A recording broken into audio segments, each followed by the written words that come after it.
अरे कहाँ रह गई तुम? मैं कब से यहाँ पर तुम्हारा इंतजार कर रहा हूँ। अरे पापा आ रही हूँ ना। यश अपनी गर्लफ्रेंड नेहा के हॉस्टल के नीचे बाइक पर उसका इंतजार कर रहा था। तभी थोड़ी देर बाद वहां नेहा आती है और बाइक पर सवार होकर दोनों वहां से फरार हो जाते हैं। दोनों एक कैफे में जाकर बैठ जाते हैं। अच्छा मैं सोच रहा था क्यों ना हम कहीं ट्रिप पर चले। अच्छा पहले हम कुछ ऑर्डर कर देते। बताओ क्या लोगी तुम्हें आज? नेहा यश की बातों का जरा भी ठीक से जवाब नहीं दे रही थी। वो कहीं और किसी और ख्यालों में खोई हुई थी। क्या बात है नेहा, तुम्हारा मेरी बातों में ध्यान ही नहीं है। क्या तुम मुझसे नाराज हो या तुम्हें कोई बात परेशान कर रही है? मैं तुमसे नाराज नहीं हूँ, लेकिन मुझे एक परेशानी है। तो बताओ मुझे ऐसी कौन सी बात है जो तुम्हें परेशान कर रही है? दरअसल अभी ना मेरे घर वालों का हाथ जरा टाइट चल रहा है। खर्चा बहुत बढ़ रहा है। मेरा हॉस्टल में रहना भी मुश्किल हो रहा है। समझ में नहीं आ रहा सब आगे कैसे होगा। पिछला साल तो जैसे तैसे करके निकल गया, लेकिन ये साल बहुत परेशान हूँ मैं। समझ में नहीं आ रहा कुछ। तो ये बात है। बस इतनी सी वजह से तुम इतनी परेशान हो रही थी? तुम्हें ये इतनी सी वजह लग रही है? अगर तुम्हें मेरी प्रॉब्लम मामूली और फालतू लगती है तो कोई जरूरत नहीं है मुझसे मिलने की। जा रही हूँ मैं यहाँ से। नेहा उठकर जाने लगती है तो यश उसका हाथ पकड़कर उसे रोकते हुए कहता है, अरे अरे मेरी भोली वाली प्यारी जान, तुम ना बड़ी जल्दी नाराज हो जाती हो। देखो कैसे गुब्बारे की तरह मुंह फुला लिया। बैठो। मैंने ऐसा इसलिए कहा क्योंकि मेरे पास इसका एक बहुत तगड़ा सॉल्यूशन है। सच में? ये सुनकर नेहा वापस बैठ जाती है। जल्दी से बताओ मुझे क्या बात है और सॉल्यूशन कैसे होगा? अरे सिंपल। देखो तुम्हें हॉस्टल में वैसे भी सिर्फ रात को रहना होता है। बाकी दिन तो तुम या तो कॉलेज में होती हो या फिर मेरे साथ होती हो। सिर्फ एक रात ही तो काटनी है ना। काटनी नहीं है, प्रॉपर सोना है मुझे।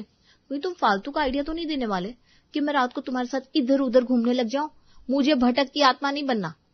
अरे नहीं यार, मेरे घर में एक कमरा खाली है। मैं जिस फ्लोर पर रहता हूँ उसके सामने। तुम रात को वहां आकर सो जाया करो। क्या कह रहे हो? लेकिन अगर किसी ने मुझे देख लिया तो? नहीं, मैं इतना बड़ा रिस्क नहीं ले सकती। अरे ट्रस्ट में कुछ नहीं होगा।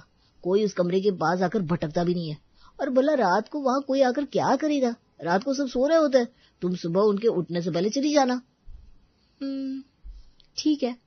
अब अगले दिन से ये सिलसिला शुरू हो जाता है। नेहा पूरा दिन कॉलेज में क्लास अटेंड करती। शाम को या तो कभी अपनी सहेली के घर चली जाती या फिर यश के साथ घूमती और रात होती ही, अरे क्या बात है, ढंग से खाना क्यों नहीं खा रहा है? बार बार घड़ी की तरफ क्यों देख रहा है? कुछ भी तो नहीं मम्मी, बस अभी ना मेरा खाना खाने का मन नहीं कर रहा है, मैं बाद में खा लूंगा। इतना कहकर यश उठकर अपने कमरे में चला जाता है। उसके बाद सभी खाना खा लेते हैं और हॉल में बैठकर टीवी देख रहे थे। तब यश अपने कमरे में, अरे पर मुझे यहाँ और कितनी देर इंतजार करना होगा? अरे बस थोड़ी देर और रुक जाओ। पता नहीं कोई अब तक क्यों सोने नहीं जा रहा है। सब हॉल में बैठकर आराम से टीवी देख रहे हैं। अरे यार जल्दी करो ना, मुझे बहुत नींद आ रही है। यश बार बार कमरे से झांक कर देख रहा था और सबके सोने का इंतजार कर रहा था। जैसे ही सभी अपने अपने कमरे में सोने चले जाते हैं, यश नेहा को दरवाजे से घर के अंदर बुलाता है। धीरे से ऊपर चला। दोनों फर्स्ट फ्लोर पर पहुंच जाते हैं। कमरा तो बहुत अच्छा है और बिस्तर भी मस्त है। यहाँ तो मुझे बहुत अच्छी नींद आने वाली है। हाँ बिल्कुल, अब तो यहाँ की आदत डाल लो तुम। वैसे भी शादी के बाद तुम्हें यहीं आना है। हाँ ठीक है, चलो अब सोने दो, मुझे बहुत नींद आ रही है। उसके बाद नेहा आराम से सो जाती है। यश भी अपने कमरे में जाकर सो जाता है। ये सिलसिला कम से कम अगले कई दिनों तक जारी रहता है। एक दिन, मैं ऑफिस का काम करने के साथ साथ घर का काम करके थक जाती हूँ। पता नहीं कोई ठीक की काम वाली क्यों नहीं मिल रही है। अरे आजकल काम वाली के भी बहुत नखरे हो रहे हैं, समझ में नहीं आ रहा सब कैसे होगा। क्यों, हमारी शांता काम वाली बाई नहीं आ रही है क्या? वो तो अच्छा काम करती थी। अरे बेटा, उसका बेटा पढ़ लिख कर अच्छी नौकरी पर लग गया, इसलिए अब उसने काम करना छोड़ दिया। वैसे मुझे खुशी है कि उसके जीवन में खुशियां आ गई। बेचारी ने अपना परिवार पालने के लिए बहुत मेहनत की थी। सही कहा, आंटी जी बहुत अच्छी थी, मतलब है। हाँ बस अब एक अच्छी काम वाली मिल जाए तो मजा आ जाए। देखते हैं अब उन्हें कौन सी काम वाली मिलती है। एक ट्विस्ट तो अभी बाकी है। रात को, आज मैं ऊपर वाले रूम में काम करूंगा। क्या कहा भैया, ऊपर वाले रूम में? लेकिन क्यों? अरे तुम जानते हो ना, मेरा work from home night shift में होता है। मुझे पूरी रात काम करना पड़ता है। हाँ भैया, मैं ये सब तो जानता हूँ, लेकिन आज आपको ऊपर वाले रूम में क्यों काम करना है? नीचे वाले रूम में क्यों नहीं है? नीचे भी ठीक है ना? अरे नीचे वाले रूम का एसी खराब हो गया है, इसलिए ऊपर वाले रूम में जाकर काम करूंगा। और तुम तो ऐसे हैरान हो रहे हो जैसे मैंने पता नहीं तुम्हारा ही कमरा तुमसे छीन लिया हो। नहीं नहीं भैया, ऐसी कोई बात नहीं है, मैं तो बस कारण पूछ रहा था। पर आप एसी ठीक करवा लीजिए ना, वरना ऐसे ही परेशानी होती रहेगी। हाँ, आज कहा था इलेक्ट्रिशियन को, लेकिन आया ही नहीं। ये लोग बिना बुलाने पर कभी आते नहीं है। अरे कोई बात नहीं, हम दूसरे इलेक्ट्रिशियन से बात कर लेंगे। हाँ, आप कहे तो मैं अभी एक इलेक्ट्रिशियन को बुला कर ले आता हूँ। इतनी रात को? अरे भाभी, अभी तो 9 ही बजे, इनके लिए कुछ रात बात नहीं होती। क्या बात है यश, मैं तुम्हें तब से देख रहा हूँ, तुम कुछ ज्यादा ही हड़बड़ा रहे हो। एक कमरे का एसी ही तो है, हमारे पास सब एक्स्ट्रा रूम है, तो इतना हड़बड़ाने की क्या जरूरत है। आज मैं ऊपर वाले रूम में काम कर लेता हूँ, वैसे भी मेरी मजबूरी है, नाइट शिफ्ट में काम जो होता है। ठीक है भैया। अब यश को बेचैनी क्यों हो रही थी हम तो जानते हैं, लेकिन घर वाले अभी इस बात से अनजान है। खाना खाने के बाद यश कॉल पर नेहा को सारी बात बताता है। क्या कहा? अब मैं क्या करूं, तुम्हारे भरोसे ही ये सब किया था, पूरी रात कहाँ जाऊंगी मैं। अरे सुनो, चिंता मत करो, मैं तुम्हें कुछ नहीं होने दूंगा। आज तुम मेरे रूम में सो जाना। अब सभी के सोने के बाद यश छुप कर नेहा को अपने रूम में ले जाता है। तुम नीचे सो जाओ, मैं बिस्तर पर सो जाऊंगी। हाँ बाबा, ठीक है। इस तरह दिन गुजर रहे थे। फिर एक शाम जब यश बाहर से घर के अंदर आता है। अरे यश बेटा, तू कहाँ इधर उधर घूम रहा है, चल अब जल्दी से तैयार हो जा। क्या कहा? तैयार? तैयार क्यों होना है मम्मी? तू भी कितना भुलक्कड़ है, सारी बातें आसानी से भूल जाता है। तुझे पता है ना आज तेरी बुआ जी की यहाँ पर फंक्शन है, हमें वहां पर जाना है। अगर मैं चला गया तो नेहा का क्या होगा? चल चल जल्दी से तैयार हो जा। मैं नहीं आ सकता मम्मी, मेरे पेट में बहुत दर्द है, मेरा जाने का बिल्कुल मन नहीं कर रहा, आप लोग चले जाओ। अरे ऐसा है तो चल मैं भी तेरे साथ रुक जाती हूँ, तो अकेला कैसा रहेगा। अरे नहीं नहीं मम्मी, आपको इतना परेशान होने की जरूरत नहीं है, मैं डॉक्टर के पास गया था, दवाई ले ली है। मुझे बहुत नींद आ रही है, आराम से सो जाऊंगा, आप जाओ मम्मी, आप जाओ। बाकी सब भी वहां तैयार होकर आते हैं। ठीक है बेटा, हम जा रहे हैं, घर का अच्छे से ध्यान रखना। जी पापा, अब बिल्कुल बेफिक्र होकर जाइए। इस तरह सभी वहां से चले जाते हैं। यश कॉल करके नेहा को बुलाता है। नेहा दरवाजे से घर के अंदर आती है तब। Welcome home babe. अरे इतना जोर से क्यों चिल्ला रहे हो, किसी ने सुन लिया तो? बताया तो था आज घर पर कोई नहीं है, आज हम आराम से बेफिक्र होकर सो सकता है, सभी रात को लेट से घर आएंगे। मैं भूल ही गई थी, हम रोज चोरों की तरह घर पर आते ना। चलो मुझे बहुत नींद आ रही है, मैं सोने जा रही हूँ। नेहा जाकर अपने कमरे में सो जाती है और यश अपने कमरे में। जब रात को सभी फंक्शन से घर वापस लौटते हैं तो देखते हैं घर का मेन गेट खुला हुआ था। अरे हमारे घर का मेन गेट खुला हुआ है, कहीं कुछ अनहोनी तो नहीं हो गई? हाँ मम्मी जी, जल्दी से घर के अंदर जाकर देखते हैं सब ठीक है कि नहीं। यश तो घर पर ही था। अब सभी जल्दी से घर के अंदर आते हैं और पूरे घर का एक एक कोना छान मारते हैं। बाकी सब तो ठीक था, लेकिन ऊपर वाले कमरे में एक अनजान लड़की बिस्तर पर आराम से सो रही थी और यश अपने कमरे में सो रहा था। यश को उठाकर वहां लाया जाता है। सभी को नेहा के कमरे के सामने दरवाजा खोलकर खड़ा देख यश के चेहरे का रंग उड़ जाता है। आप सब यहाँ क्या कर रहे हैं? हम यहाँ क्या कर रहे हैं? हमारा घर है, ये सब छोड़, लेकिन ये लड़की कौन है और यहाँ क्या कर रही है? बिल्कुल, और हमारे घर का मेन गेट खुला क्यों था? तुम यहाँ पर आराम से घोड़े बेचकर सो रहे हो, यहाँ ये सब क्या चल रहा है? इतना शोर सुनकर नेहा भी उठ जाती है और सबको सामने देखकर उसके भी पसीने छूट जाते हैं। यश ताबा कर रहा है, इस लड़की से ही पूछ लेते ये लड़की कौन है। मैं? अरे ये लड़की काम वाली है। क्या कहा, काम वाली? हाँ बिल्कुल, आप 2 दिन पहले कह रहे थे ना आपको काम वाली चाहिए, मुझे आज ये मिली थी, मैंने इसे घर का पता दे दिया, तो ये रात को काम करने आई थी, लेकिन आप सब बाहर चले गए थे तो सोचा कि दिन में मिलवा दूंगा। अरे लेकिन ये तो रात को यहाँ बिस्तर पर सो रही है। हाँ तो पूरे दिन के लिए रखा है ना, 24 घंटे के लिए, आपको ऐसी तो चाहिए थी काम वाली। ओह ऐसी बात है। अच्छा बेटा, महीने का कितना लोगी तुम? अब जितना आपको ठीक लगे। हम तो तुम्हें बस 8,000 देंगे। दिन में भी काम करना होगा, रात को भी करना पड़ सकता है, क्योंकि मेरा बेटा पूरी रात वर्क फ्रॉम होम करता है, तो उसके लिए खाना वगैरह सब बनाना पड़ता है कभी कभी। जी ठीक है, मैं कर दूंगी। ठीक है, एक बात और, तुम यहाँ ऊपर आराम से बिस्तर पर सो रही हो, यहाँ नहीं सोना है आपसे, नीचे वाले रूम में फर्श पर सोना होगा तुम्हें। जी ठीक है। इस तरह नेहा अब उनके घर की कामवाली बन जाती है। अगले दिन सुबह शांति नेहा को 5 बजे उठा देती है। चलो हमारे लिए चाय बना दो, हमें सुबह जल्दी चाय पीने की आदत है। नेहा शांति को चाय बनाकर देती है। अब पूरे घर को अच्छे से चमका दो, हाँ, एक एक कोना एकदम अच्छे से चमक जाना चाहिए। जी ठीक है। उसके बाद नेहा पूरा दिन घर का सारा काम बहुत अच्छे से करती है, लेकिन शांति हर काम में कोई ना कोई कमी जरूर निकालती थी। देखो बेटा, वहां के जाले अच्छे से साफ नहीं हुए, जरा अच्छे से साफ करो। जी ठीक है। लेकिन नेहा भी बिना किसी सवाल जवाब के दोबारा वो काम कर देती थी। रात को सभी खाना खाने बैठते हैं। नेहा ने सबके लिए खाना बनाया था।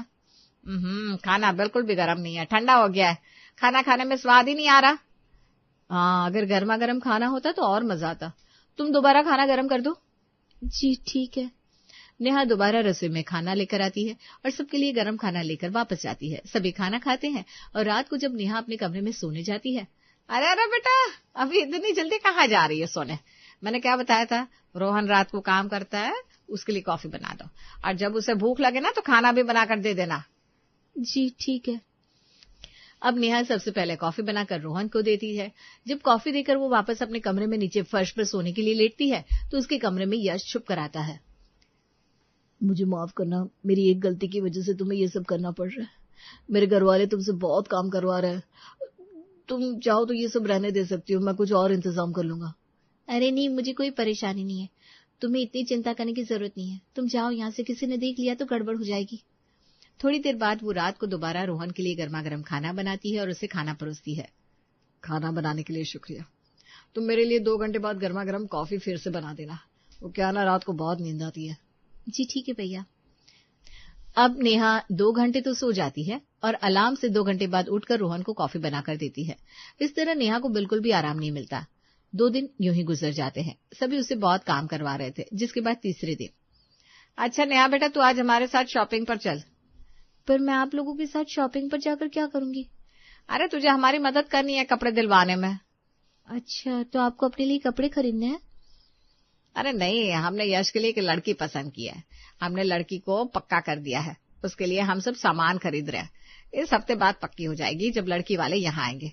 अब लड़की के लिए बहुत सारा सामान भी तो खरीदना होगा, उसका लहंगा, मेकअप और भी कई सारी चीजें हैं। ये सुनकर नेहा को बहुत बड़ा झटका लगता है। क्या कहा? लड़की पसंद कर ली? हाँ नेहा, लेकिन तुम्हें इतना बड़ा झटका क्यों लग रहा है? नहीं नहीं, ऐसा नहीं है। उसके बाद नेहा सभी के साथ शॉपिंग पर जाती है और यश की होने वाली पत्नी के लिए बहुत सारे कपड़े, ज्वेलरी सब पसंद करवाते हैं। देखो नेहा, जो तुमने पिंक लहंगा पसंद किया है ना, उसके साथ ये ज्वेलरी मैच करेगी ना? जी भाभी, बिल्कुल मैच करेगी। इन कपड़ों में दुल्हन बहुत सुंदर लगने वाली है। मेरी होने वाली देवरानी बड़ी खूबसूरत है वैसे। नेहा को बहुत बुरा लग रहा था। वो बहुत उदास थी। पूरा दिन शॉपिंग करने के बाद वो घर आती है, घर का सारा काम खत्म करती है और रात को सभी के सोने के बाद वो यश के कमरे में छुप कर जाती है। ये सब क्या चल रहा है? धोखेबाज कहीं के, तुमने मुझे पहले क्यों नहीं बताया इस बारे में? अरे मुझे खुद नहीं पता था। इन्होंने खुद आज मुझे इतना बड़ा झटका दिया है। मुझे माफ कर दो, लेकिन तुम्हारे अलावा मैं किसी और से शादी नहीं करूंगा। मैं कल इन लोगों से बात करूंगा। नहीं, अब कुछ नहीं हो सकता। इन्होंने लड़की पसंद कर ली है और रिश्ता भी पक्का हो गया है। अगर हम इस समय कुछ करेंगे तो तुम्हारे परिवार वालों की इज्जत पर बात आ जाएगी, क्योंकि उन्होंने एक लड़की और उसके परिवार को जबान दी है। अब हम कुछ नहीं कर सकते। नहीं नहीं, ऐसा मत करो। मुझे किसी और से शादी नहीं करनी, मुझे तुमसे ही शादी करनी है। मेरे होते हुए ऐसा नहीं हो सकता। नहीं यश, तुम कुछ भी गलत नहीं करोगे। वैसे भी तुम जानते हो कि मैं अभी अपने घर वालों से बात नहीं कर पाऊंगी। मुझे लगता है हमारा सफर यहीं तक था। मैं कल ही यहाँ से चली जाऊंगी। अपनी जिंदगी में खुश रहना, मुझे भूल जाना। नेहा, हर कहानी की हैप्पी एंडिंग नहीं होती यश। इतना कहकर नेहा रोते हुए वहां से चली जाती है। सुबह 5 बजते हैं और वो बड़े उदास मन से सभी को चाय बनाकर देती है। तुम तो अपने समय की बहुत पक्की हो। पूरा दिन इतना अच्छा काम करती हो, रात को भी सारा काम संभाल लेती हो, फिर सुबह सुबह गर्मा गर्म चाय। आहा, मेरा तो दिन बन जाता है। जी, लेकिन आंटी जी, मुझे आपसे कुछ बात करनी थी। हाँ बोलो बेटा, क्या बात है? मैं यहाँ पर काम नहीं कर सकती। क्यों? बस आंटी जी, मुझे मेरे घर वापस जाना होगा। कुछ अर्जेंट काम आ गया ना, इसलिए मैं अब आगे और काम नहीं कर पाऊंगी। अच्छा बेटा, अगर ऐसा है तो ठीक है, लेकिन हमें तो तू बहुत पसंद आ गई थी, बहुत अच्छा काम करती है। तभी वहां पायल आती है। तुम जा रही हो नेहा? जी, बस अभी जा रही हूँ। अच्छा ठीक है, नाश्ता कर लो, उसके बाद चली जाना। नहीं, मुझे बिल्कुल भी भूख नहीं है। तभी वहां यश भी आता है और पूरी रात रोने की वजह से उसकी आंखें लाल हो गई थी। यश को देखकर नेहा की आंखें नम हो जाती है और वो नजरें चुराकर वहां से जाने लगती है। अच्छा नेहा रुको तो, तुम कुछ भूल रही हो। नेहा पलट कर देखती है। क्या भाभी? अरे तुमने जिस लड़की के लिए सब सामान पसंद किया है उस लड़की की फोटो तो देखती जाओ। पायल कपड़े में छुपाकर एक फ्रेम लाती है और नेहा को देती है।